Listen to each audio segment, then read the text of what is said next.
कर्मचारियों के लिए है खुशखबरी।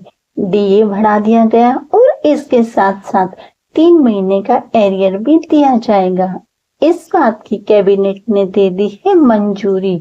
मई में खाते में बढ़कर आएगी आपकी बार सैलरी।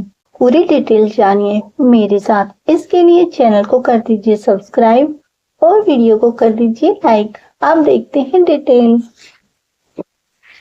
देश के लाखों सरकारी कर्मचारी और पेंशनर के लिए डी हाइक 2025 के तहत बड़ी राहत की घोषणा की गई है। केंद्र सरकार के बाद अब राज्य सरकारों ने महंगाई भत्ते में बढ़ोतरी का फैसला लिया है। इससे न सिर्फ कर्मचारियों की सैलरी में इजाफा होगा बल्कि जनवरी 2025 से मार्च 2025 तक का एरियर भी एक मुश्त दिया जाएगा। D hike 2025। केंद्र सरकार ने जनवरी 2025 से महंगाई भत्ते में 2% की वृद्धि कर दी है। इसके बाद डीए का अब 53% से बढ़ाकर 55% हो गया है। इस कदम का सीधा फायदा लाखों केंद्रीय कर्मचारी और पेंशनर को मिलेगा। केंद्र के फैसले के बाद उत्तर प्रदेश, ओडिशा, असम, राजस्थान और अब गुजरात ने भी डीए हाइक 2025 के अंतर्गत अपने कर्मचारियों का महंगाई भत्ता बढ़ा दिया है।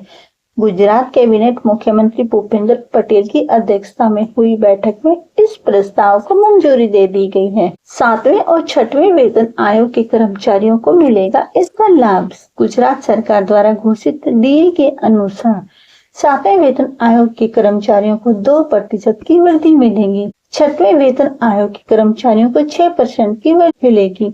इससे राज्य सरकार, पंचायत सेवा और अन्य विभागों के 4.78 लाख सक्रिय कर्मचारी और 4.81 लाख पेंशनर लाभान्वित होंगे। 1 जनवरी 2025 से लागू हुई नई डीए दरों का लाभ केवल भविष्य की सैलरी तक सीमित नहीं रहेगा बल्कि जनवरी से मार्च 2025 तक के 3 महीने का एरियर भी अप्रैल 2025 की सैलरी के साथ एक किस्त में दिया जाएगा। राज्य सरकार पर पड़ेगा आर्थिक बोझ। गुजरात सरकार के अनुसार इस डीए हाइक 2025 के कारण राज्य सरकार को 235 करोड़ रुपए का अतिरिक्त वार्षिक वेतन खर्च करना पड़ेगा। 1000 करोड़ रुपए अतिरिक्त पेंशन भुगतान करना पड़ेगा। कुल मिलाकर 946 करोड़ रुपए का व्यय उठाना पड़ेगा। हालांकि सरकार का मानना है कि इससे कर्मचारियों और पेंशनर की क्रय शक्ति बढ़ेगी और स्थानीय व्यवस्था को मजबूती मिलेगी। मई में बढ़ी हुई सैलरी आएगी क्योंकि एरियर का भुगतान अप्रैल की सैलरी के साथ होगा। इसलिए मई 2025 में कर्मचारी बढ़ी हुई सैलरी का असर देख सकेंगे। यह कदम कर्मचारियों के लिए आर्थिक राहत के साथ साथ एक बड़ा मनोबल बढ़ाने वाला फैसला साबित होगा।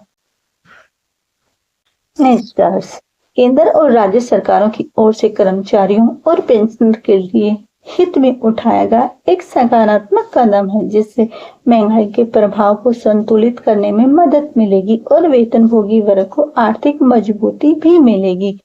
ये थी आज की अपडेट दोस्तों। ऐसी ही अपडेट पाने के लिए आप मेरे चैनल के साथ जुड़ सकते हैं। धन्यवाद।